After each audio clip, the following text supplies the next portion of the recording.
অধ্যক্ষ হস্তক্ষেপ করলেও নিজের অবস্থানে অনড় তপন চট্টোপাধ্যায়। শুভেন্দু অধিকারীর বিরুদ্ধে খুনের চেষ্টার অভিযোগ প্রত্যাহার করছেন না পূর্বস্থলীর তৃণমূল বিধায়ক তপন চট্টোপাধ্যায়। অধ্যক্ষের সিদ্ধান্ত মাথা পেতে নিচ্ছি, কিন্তু খুনের চেষ্টার অভিযোগ প্রত্যাহার করছি না।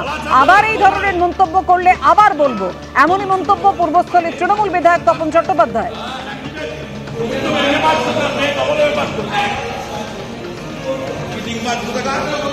শুভেন্দু অধিকারী এবং তপন চট্টোপাধ্যায় দুজনেই অভিযোগ জানিয়েছিলেন অধ্যক্ষের কাছে। অধ্যক্ষ কিছুক্ষণ আগেই জানান এই ধরনের ঘটনা অনভিপ্রেত, বাইরের ঘটনাকে টেনে এনে বিধানসভার পরিবেশ কলুষিত করা উচিত নয়। আর পূর্বস্থলের তৃণমূল বিধায়ক তপন চট্টোপাধ্যায় তিনি বললেন নিজের অবস্থানে অনড় থেকে যে অধ্যক্ষের সিদ্ধান্ত মাথা পেতে নিচ্ছি, কিন্তু খুনের চেষ্টার অভিযোগ যেটা তিনি দায়ের করেছেন হেয়ারস্ট্রিট থানায়, সেই অভিযোগ তিনি প্রত্যাহার করছেন না। আবার এই ধরনের মন্তব্য করলে আবার বলবো।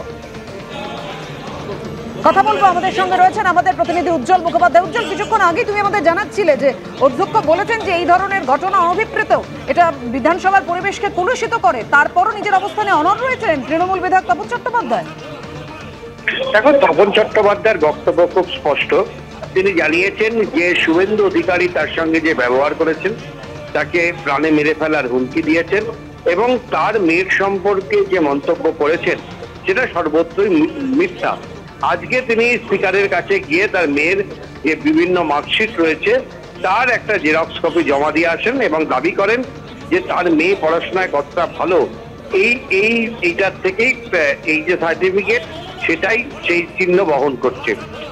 প্রশ্ন হচ্ছে যে তপনবাবু যেমন বিধানসভায় অধ্যক্ষের কাছে নালিশ জানিয়েছিলেন, একই সঙ্গে তিনি কিন্তু নালিশ জানিয়েছিলেন হেয়ারস্ট্রিট থানায়। আমরা যখন জানতে চেয়েছি যে অধ্যক্ষ ব্যাপারটা মিটমাট করে দিলেও আপনি কি হেয়ারস্ট্রিট থানায় যে অভিযোগ দায়ের করেছেন সেটাকে প্রত্যাহার করবেন, তিনি কিন্তু বলেছেন আমি প্রত্যাহার করব না, এই মামলা কিন্তু চলবে। এসপিকেও আমরা চিঠি দিয়েছি, সেই এসপিও তার বক্তব্য শুনবে। ফলে তিনি স্পষ্ট বুঝিয়ে দিলেন যে বিধানসভার ভেতরে অধ্যক্ষ দুই পক্ষকে এক জায়গায় এনে মিটিয়ে ফেললো। তপন চট্টোপাধ্যায় কিন্তু শুভেন্দুর বিরুদ্ধে কোনো মামলা প্রত্যাহার করছেন না এবং তার দাবি যে আবার যদি শুভেন্দু অধিকারী এই ধরনের মন্তব্য করেন তাহলে যেখানে পাবো সেখানেই প্রতিবাদ করব। ধন্যবাদ উজ্জ্বল। অর্থাৎ বিধানসভায় শুভেন্দু অধিকারী তপন চট্টোপাধ্যায়ের যে বচসা, সেই ঘটনায় স্পিকার যে কথা বলেছেন যে অনভিপ্রেত ঘটনা, গতকাল পুরনো আক্রমণের জবাব দিতে গিয়ে শুভেন্দুর দিকে তেড়ে যান তৃণমূল বিধায়ক। শুভেন্দু অধিকারী ও বিধায়ক শঙ্কর ঘোষের পোস্ট করা সে ভিডিওতে দেখা যাচ্ছে, আপনারা দেখতেই পাচ্ছেন, বাকবিতণ্ডায় জড়িয়ে পড়েন শুভেন্দু অধিকারী এবং তপন চট্টোপাধ্যায়। আজকে হস্তক্ষেপ করেন স্পিকার, তিনি বলেন গতকাল দুই বিধায়কের মধ্যে যে ঘটনা ঘটেছিল তা অনভিপ্রেত। দুজনেই অভিযোগ করেছেন, আমি মার্শালের সঙ্গে কথা বলেছি, এটা না ঘটলেই ভালো হতো।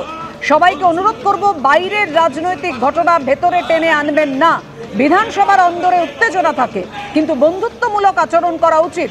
নিরাপত্তার অভাব বোধ করার কিছু নেই, তবে কেউ যদি ভয় পান তাহলে এমন কোনো আচরণ করা উচিত নয়। গতকালের ঘটনা নিয়ে মন্তব্য বিধানসভা স্পিকারের।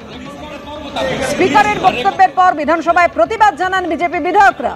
শাসক এমন আক্রমণ করলে কি আমাদের চুপ করে শুনতে হবে? প্রশ্ন বিজেপি বিধায়ক শঙ্কর ঘোষের।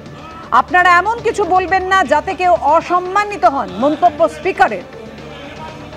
কিন্তু তৃণমূল বিধায়ক তপন চট্টোপাধ্যায় তিনি থানায় যে অভিযোগ দায়ের করেছিলেন, তিনি স্পিকারের এই মন্তব্যের পর নিজের অবস্থানে অনড় রইলেন। তিনি বলছেন যে আমি স্পিকার যে নির্দেশ দিয়েছেন সেটা মাথা পেতে নিচ্ছি, কিন্তু অভিযোগ প্রত্যাহার করছি না। খুনের চেষ্টার অভিযোগ প্রত্যাহার করলেন না তৃণমূল বিধায়ক তপন চট্টোপাধ্যায়।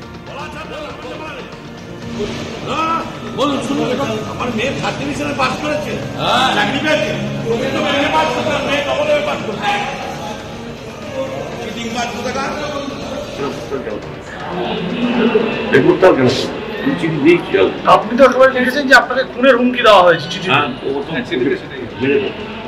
কি বলেছে? মেরে দেবো।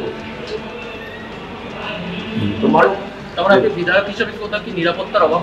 না, আমার কোনো নিরাপত্তা নেই, আমার কোনো সিকিউরিটি লাগে না। আমি ট্রেনে আসি, ট্রেনে যাই, ওই গাড়িতে আছি, ওর মতো কোনোটা সিকিউরিটি নেই, ও সিকিউরিটি দেবো। ভবিষ্যতে রাস্তায় দেখা হলে আবার জিজ্ঞেস করবেন? ও বিজেপির লোক আমাকে ফোন করেছে কাজ, ও যে আচ্ছা কাজ আপনি করেছে, ও আমাদের জ্বালাচ্ছে। রাস্তায় দেখা হলে আবার জিজ্ঞেস করবেন? কি আবার জিজ্ঞেস করবেন? না না যা জিজ্ঞেস করে করেছি। না না বলছি রাস্তা ও যদি খারাপ ব্যবহার করে লোকের সঙ্গে জিজ্ঞেস করবো, আবার যদি কেউ ওরকম বলে তাহলে আমি জিজ্ঞেস করবো। তুমি যে বললে তার সর্বোচ্চ